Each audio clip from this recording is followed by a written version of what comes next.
is my first time trying sauce pecan.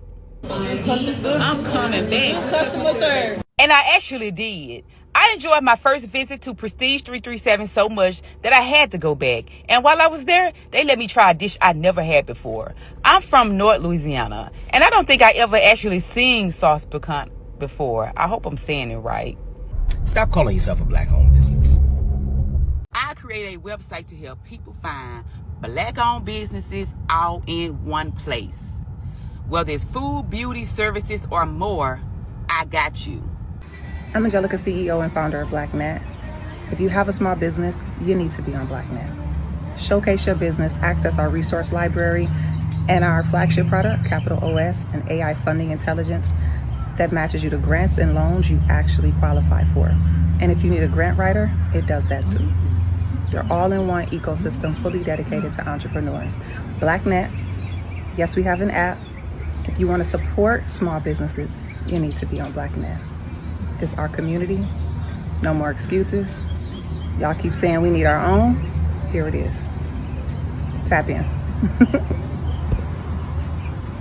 Another brand who has basically come out and said that they are not hiring Black content creators.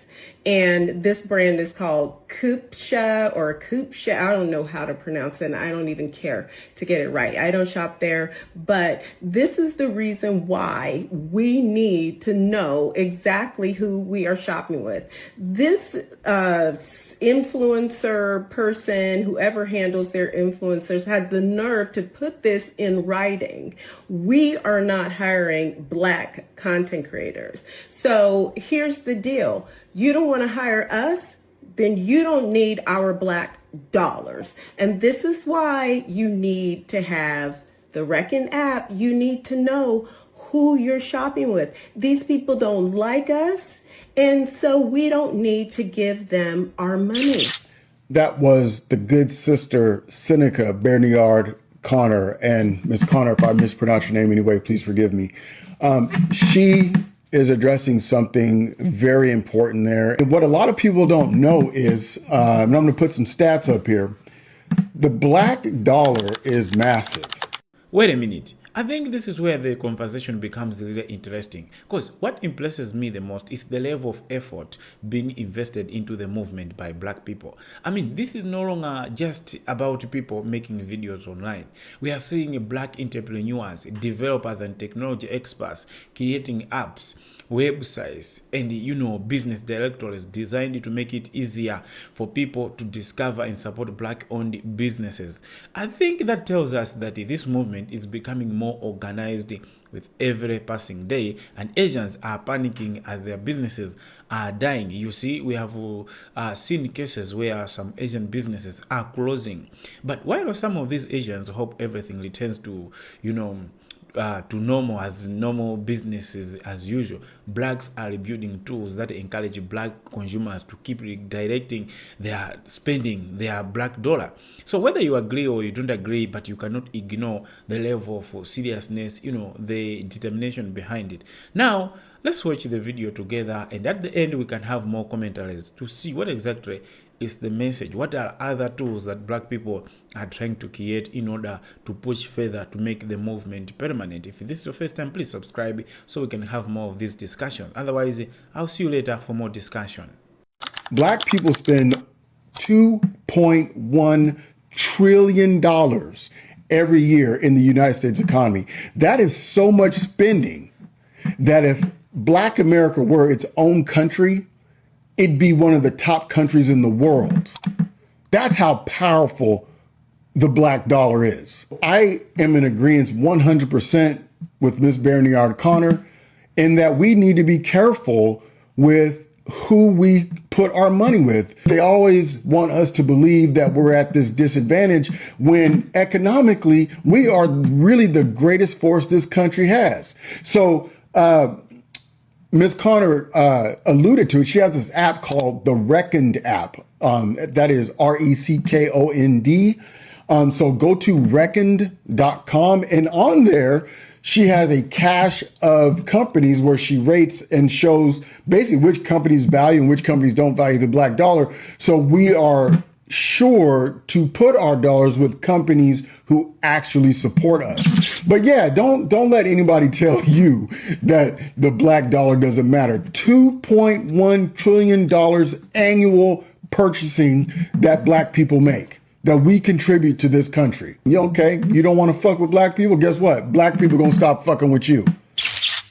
So I want to jump in and just give my 2 cents on what we see happening right now in this country, and as it relates to Black economic power, and as it relates to this Asian boycott, as some folks are calling it.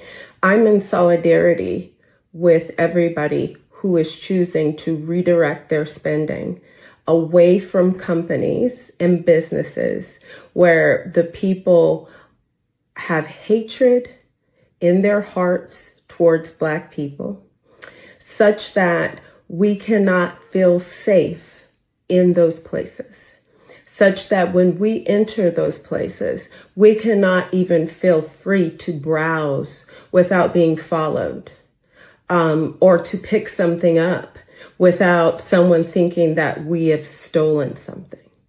Those are not places that I personally feel safe in.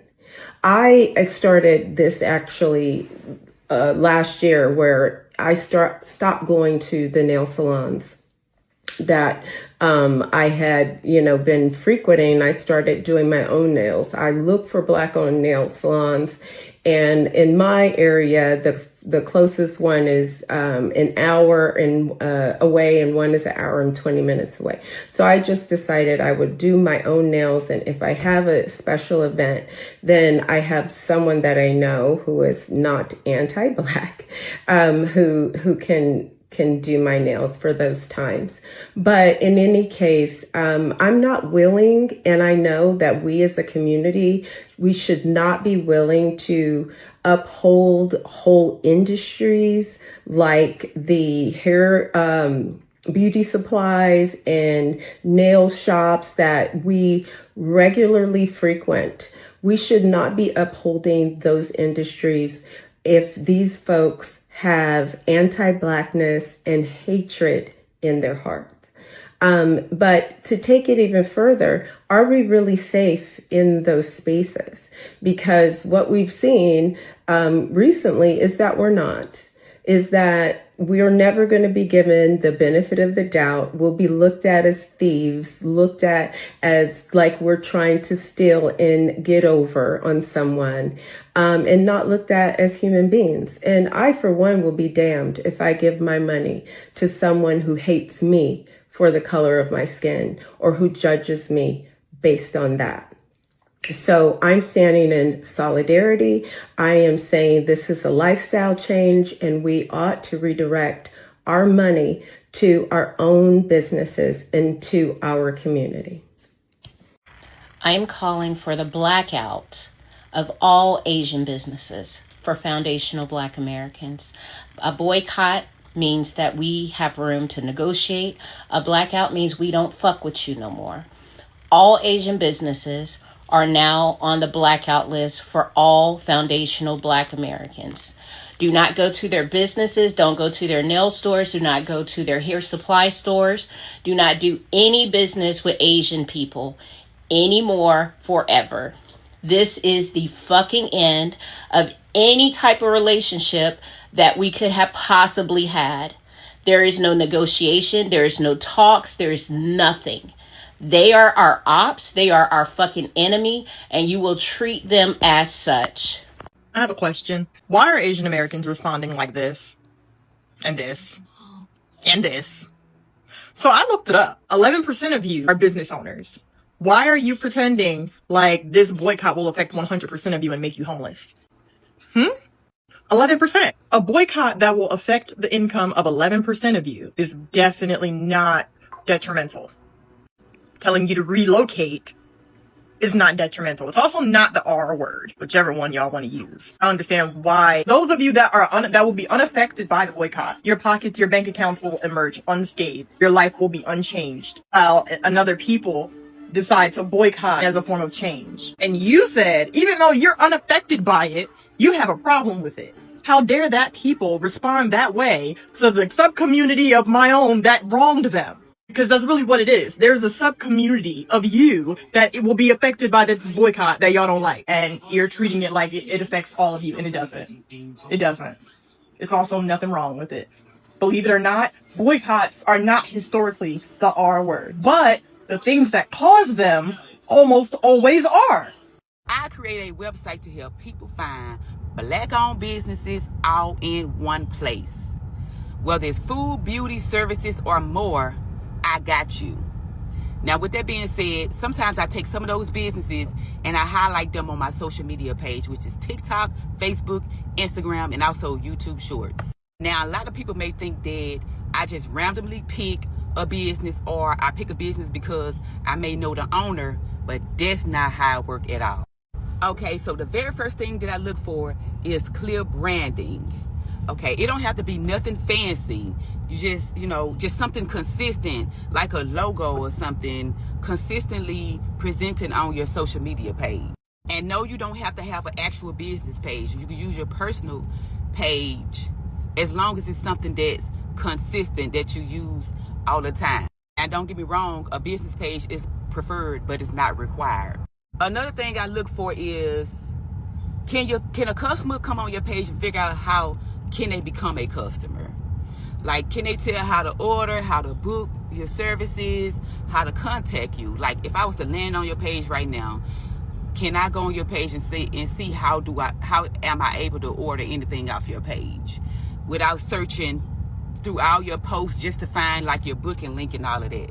Another thing that I be looking for is customer feedback, and I also look at the reviews. I look to see what the customers are saying about the product or your services, because that's what we here for. That's who we are doing it for at the end of the day. Another thing I look for is the quality of your photos and videos. They don't have to be professionally done, but just clear enough for us to know what it is that we're actually looking at. Clear enough to know what you have to offer. And the last thing I look for is if you have enough content, especially if I'm not actually going to the business and actually visiting the business. I'm just taking content from your page to make the video. I need enough content to do so. And another thing, my overall pick of the businesses is curated. But when I narrow it down, then it's become arbitrary. So when I pick from like top 5 or top 10 businesses for that week that I want to highlight for that week, it becomes arbitrary. So that means that I may just randomly pick from there. Now, these aren't the only things that I look for, but there are certainly the biggest things that I look for, and usually the first thing that I look for. If you are a business owner and you own that business by yourself, pay attention. A lot of times people like to identify themselves as a Black-owned business or a small business and things of that nature. And I want to go ahead and share something with you. Stop calling yourself a Black-owned business. Business is business. I'm not supporting nobody because they're Black. And the reason why I say it is because if you have poor customer service, poor professionalism, and like you don't even have a business that's even ran properly, why would I give you my money? Stop leaning on things that are meant to actually put yourself in a box. If you walked up to a store and it actually had a sign, white owned, you would probably be offended. See, we keep the whole narrative going by calling ourselves a Black business or a white business or a Mexican business. Like, it's just business, yo. You gotta stop labeling things that ain't meant to do nothing but cause division. If you're calling yourself small, you're gonna always be small. Please tell me where you can go to a store and spend a small dollar. It doesn't exist. And let me go ahead and say this while I can. If people that you associate with can potentially jeopardize your brand, you actually have to make a choice. What's more important? The people that you associate with or your brand? I don't care who it is. If you are possibly gonna jeopardize what I stand for, that takes care of me and my family, I don't care if you're black, I don't care if you're white, I don't care what you are. You're not going to be associated with anything that I have going on. So do yourself a favor as a business owner. Stop labeling yourself as something that's going to either keep you divided from greatness or actually labeling yourself as something that's never meant to help you grow. I don't know who needed to hear this, but I hope this helps you. You are a business owner and you run a legitimate business. Period. Have an amazing day. Peace. Welcome back, brothers and sisters. Now, let's talk about it. You see, before we wrap this thing up, we need to agree and we need to appreciate. You see, the level of effort being put into this wealth transfer is so remarkable. We can't deny that fact. You see, we are now several weeks into this conversation. This should be the week number 5. And instead of slowing down, many people are becoming even more organized, more determined, even more, more serious. I mean, when people start building apps, start building websites, business directories, and somebody created the Black Business Bible. Some are creating, technology to support the movement. That tells us that this is about, much more than a trending topic. It's no longer a viral trend that, let's boycott, let's support our own. So, whether you agree with that opinion or you don't agree with that, but you can clearly see the level that, that many people believe lasting economic change requires long-lasting planning, not just emotional reactions. It's beyond being, acting out of emotions that, you said, anyway, when I entered in your shop, so I will never shop with you. So let's go to the main messages being discussed in the video. But before we get to that, if you are finding some value in this video, please give a like and I'll greatly appreciate. Now, moving on, let's go to the 5 major messages throughout this discussion. I think it's so important that we really need to talk about it. You see, the first one is about the importance of knowing where your money goes. This one was emphasized the most. Not only are you just looking for that product or that service, but even where that money goes, the importance. You see, in the video, several creators argued that consumers should research business before spending, support businesses that reflect their own values and priorities as Black people. So, that was one of the messages that was emphasized, that no, don't just spend. Even these Asians, when they spend, they don't just do it. They don't just focus on that product they are looking for or that service they are looking for, but even the person behind that product, the person to benefit from this money they are having, because they may sacrifice not to have the product in as far as the product is not in the hands of somebody who is their fellow Asian. So Black people can also do the same. Now, the second message is that experience of discrimination. What about it? Let's talk about it. But now, whether personal or is perceived, but something so motivating, is motivating some people to change their buying habits permanently. And this is really serious. People need to take about it. Experience of discrimination. People have gone into Asian shops and discovered that they are following them, all those things. And in the video, one creator even pointed to claims that a company refused to work with Black content creators. They argued that situation like these encourage people to build their own networks, their own platforms, their own opportunities, their own jobs, instead of depending on others. I mean, how can you publicly say that no, we don't want Black creators? What does that mean? It means you are not looking at the level of expertise that a Black creator can do.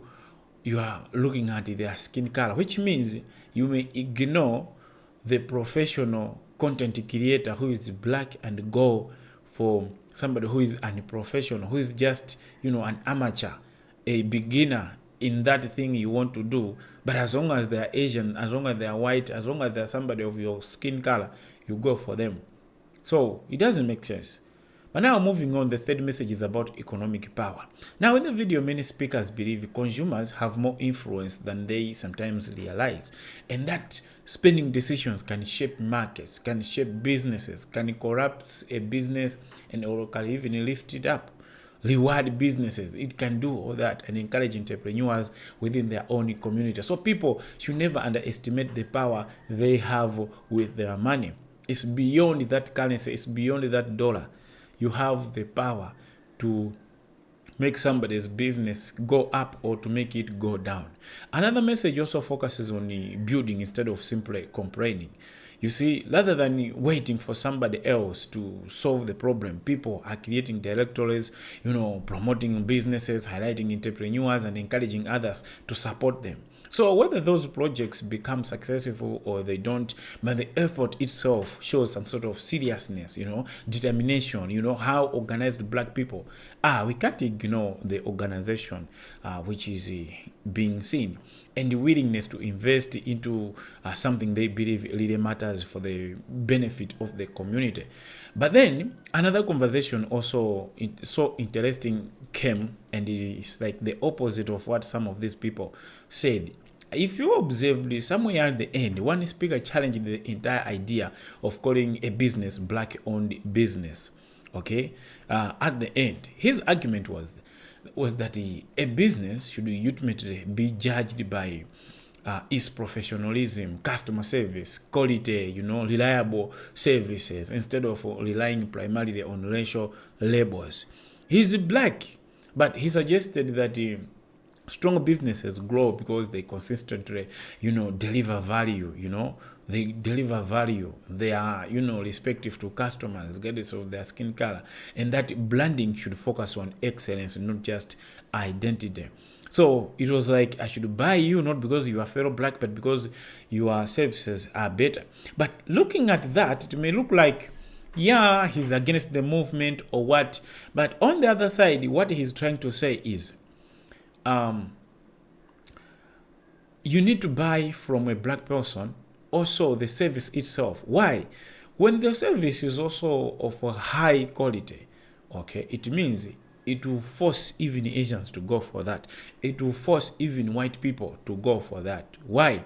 They may hate you as a black person, but because your service is of a high quality, is of high standard, they will be forced to go for that. Let's take, for example, you are a mechanic, you fix cars, okay, and you are good at it. What does that mean? There might be people who are white, there might be people who are Asians, and they are also mechanics. But for the white people who love their cars, who want the best service, they will force themselves to go to black person. Because, yeah, for the love of their car, they may not care about who is fixing. But for the love of their car, they may say, oh, this one can do my car well. Okay, so in that way, it will attract dollars even from other communities, not only having dollars from your own. So I think that perspective adds another layer to this discussion, because now the debate is no longer only about where money goes or where somebody chooses to spend their money. It is also about becoming, taking responsibility. Okay, it's becoming a conversation about how businesses should present themselves, okay, to look beyond the black community. Okay, because if you may just look at, okay, I'm here, my customers are black people, okay, then maybe as a black community, it can't go far. It will just maintain its dollar. Why? That dollar is already in that. Okay, for black community to keep growing, okay, what does it mean? It means it needs to pull some dollars from other communities. I think it's that simple. Asian community seems to have more money. Why? It's because it depends on it takes money, it extracts money from other communities, from white community, from black community, and then it comes to them. Okay, so for the same reason, black people should not focus on just having black customers. By improving their qualities, they automatically force other communities to join them. So I think that's it. That is why this conversation becomes so emotional. It encourages more discussion. People are reaching different conclusions, and almost everyone agrees that economics, entrepreneurship, and ownership matters. Now, I would like to hear from you, brothers and sisters. Like, what exactly are your thoughts? Which message stood out to you the most as you were watching the video? Do you think technology itself, do you think the business ownership itself, or being organized can, help consumer choices, keep flowing to black businesses forever? Do you think it can have a lasting economic change? Do you think there is a better path moving forward other than what these people are saying? Drop your opinion, drop your thoughts down in the comments below. Let's keep the conversation, respectful. Remember, your comments are also part of the conversation. If you enjoyed this discussion, please don't forget to like, to subscribe, and yeah, I'll see you in the next one. I'm proud you came. See you and take care.